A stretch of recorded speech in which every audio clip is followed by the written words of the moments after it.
আজি আমাৰ খুব ভাল দিন। আমাৰ যোৱাকালি যিহেতু আমাৰ ভাৰতীয় ক্ৰিকেট দলটোৱে T20 বিশ্বকাপত বিজয়ী হৈছে, তাৰ মানে আনন্দত আমাৰ ভাইটি জয়ন্ত নাথে আজি আমাৰ এই অঞ্চলত যিবিলাক মানে গৰীব শ্ৰেণীৰ মানুহ আছে তেওঁলোকক মানে তেওঁ আধা কিলোকৈ মাংস তেওঁ বিনামূলীয়াকৈ দিছে। আচলতে আমি এটা কথাই জানো যে আমি যেতিয়া আমাৰ কিবা এটা আনন্দ মুহূৰ্ত আমি পাওঁ বা বিজয় হওঁ, তেতিয়া আমি বিভিন্ন ধৰণে খানা খাই নিজে খাই পইচা উৰাই দিওঁ। কিন্তু জয়ন্তই যিটো মানে আজি কাম কৰিছে, পদক্ষেপ লৈছে সেইটো মানে এইটো খুবেই প্ৰশংসনীয়, কাৰণ তেওঁ নিজে আনক খুৱাই তেওঁ আনন্দ লৈছে। এইটো এটা খুব ভাল উদাহৰণ। গতিকে আমি জয়ন্তক ধন্যবাদ দিছোঁ। আৰু আমাৰ নাওকাটা চক কমিটিৰ সভাপতি যোগেশ্বৰ বড়ো আৰু নিৰ্মল নাথ আছে।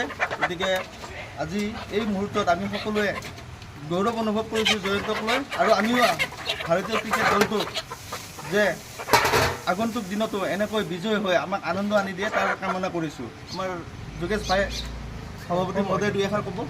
ধন্যবাদ। চাওক, মাংস কাটি আছে, এইবিলাক থৈ দিছে, মানুহ আহিব লৈ যাব। ধন্যবাদ।